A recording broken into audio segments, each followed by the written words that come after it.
নেতা আসে, নেতা যায়, কিন্তু নেতাদের ভাগ্যের পরিবর্তন হয়, এলাকাবাসীর ভাগ্যের পরিবর্তনের কোনো ঘটনাই তারা প্রত্যক্ষ করেননি। আমরা এখন রয়েছি রামগঞ্জ উপজেলার যে দক্ষিণাঞ্চলের এই এলাকাবাসীর হাজারো মানুষের অভিশপ্ত এক সড়কের নাম রামগঞ্জ বেড়িবাজার ডাকাতলী সড়ক। সেই সড়কের বর্তমানে আমরা রয়েছি বেড়িবাজার অংশে। রামগঞ্জ শিশু পার্ক থেকে ডাকাতলী বেড়িবাজার এই সড়কটির রামগঞ্জ অংশে মোট 11 কিলোমিটার। সে 11 কিলোমিটার দীর্ঘদিন সংস্কার, পূর্ণ সংস্কার অথবা কোনো ধরনের সংস্কার না করার কারণে আপনারা দেখছেন বিভিন্ন বড় হাজারো হাজারো খানাখন্দে ভর্তি। এমনও ঘটনা রয়েছে রাস্তার দুই পাশ ভেঙে গিয়ে রাস্তাটা একটি সরু নালাতে পরিণত হয়েছে। আমরা আজকে এসেছি বেড়িবাজার।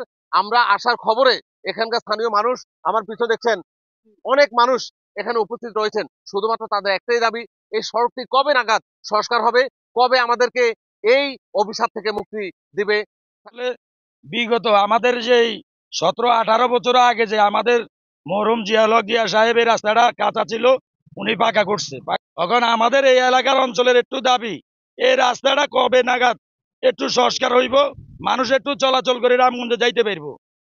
আমি এখন আমার পরিচয় হলো, আমি বেড়ির বাজার একজন ব্যবসায়ী, একটু ব্যবসা বাণিজ্য করি। আমরা আগে এক সময় ব্যবসা বাণিজ্য করতাম, গাড়ি চলাচল করতো, মানুষজন আইতো, বেচা বিক্রি হইতো। তখন আসলে আমি যেরকম অসুবিধায় মানে ব্যবসা বাণিজ্য লই দুর্গতি ভোগ করতেছি, আমার মতন এরকম শয়ে শয়ে ব্যবসায়ী দিন দিন মনে হন চালান হারাইতেছে, ব্যবসা বাণিজ্য লই অসুবিধায় পড়ে যাইতেছে, বেচা নাই, বিক্রি নাই, চলাচল নাই। আমরা একটা দ্বীপের মধ্যে বাস করতেছি। আমাদের দক্ষিণ অঞ্চলের 2 লক্ষ মানুষের কষ্টের রাস্তা এটা। পানধরা টু আজমপুর হই শ্যামপুর একই অবস্থা। আমাদের এলাকা থেকে রুগী, স্কুলের পোলাপাইন যা অনেক কষ্ট। যেখানে ভাড়া লাগতো 50 টাকা, এখানে ভাড়া লাগতেছে এখন 300 টাকা আমাদের, ঠিক আছে।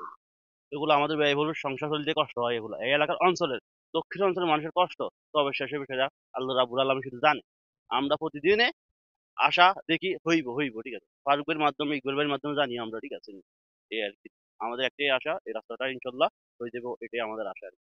এই রাস্তাটি আজকে আমাদের অসমাপ্ত থাকার কারণে এবং রাস্তাটি ভাঙার কারণে দীর্ঘদিন থেকে এই রাস্তায় কোনো মানুষ চলাচল করতে পারে নাই, এবং এই রাস্তাটি মানুষ চলাচল না হওয়ার কারণে এই রাস্তার চতুর্দিকে বিভিন্ন মাদক সেবী এবং বাবা খোদ এগুলো সমস্ত আখড়া হিসাবে যে বেড়িবাজার থেকেই রামগঞ্জ পর্যন্ত এই রাস্তাটি এখন অনেকটাই মাদক সেবী এবং বাবার ইয়েতে যারা ইয়ে করে তাদের আসক্ত, তাদের আওতাধীন পড়ে গেছে।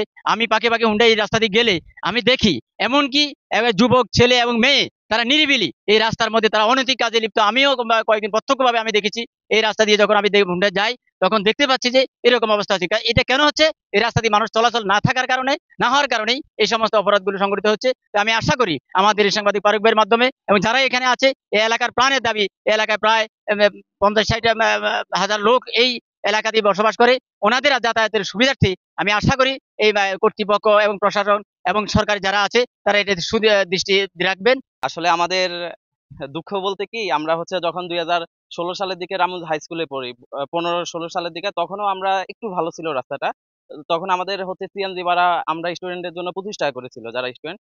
কিন্তু বর্তমানে আমাদের এই রাস্তাটার এমনই অবস্থা আছে, আমাদের সিএনজি স্ট্যান্ডে নাই, আমাদের সিএনজি স্ট্যান্ডে এখান থেকে বিলুপ্ত হয়ে গেছে। যেমন হচ্ছে ডাকাতুলি টু রামগঞ্জে যে সিএনজি স্ট্যান্ড ছিল, 3টা সিএনজি স্ট্যান্ড ছিল, বেড়িবাজার, ডাকাতলি, দাসপাড়া।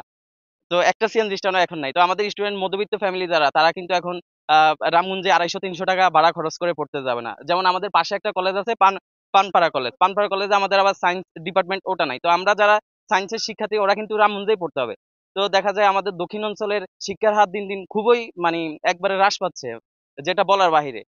আমরা কয়েকবার এই রাস্তার জন্য আমরা সরকারের কাছে আবেদন করেছি। বিগত সরকার চলে গেছে, 17 বছর আমরা বলেছি যে আমাদের এই রাস্তা সংস্কার করার জন্য। আমাদের এই রাস্তা ওনারা সংস্কার করে নেই। এখন বর্তমান সরকারের কাছে আমাদের আবেদন, আমাদের জোরওয়ালাভাবে আবেদন যে আমাদের রাস্তা যেন সংস্কার হয়। ডাক্তার ইউনূস সাহেবের কাছে আমাদের আবেদন, আমাদের বেড়ির রাস্তাটা যেন আমাদেরকে করে দেওয়া হয়, আমরা যেন অন্তত চলাফেরা করতে পারি।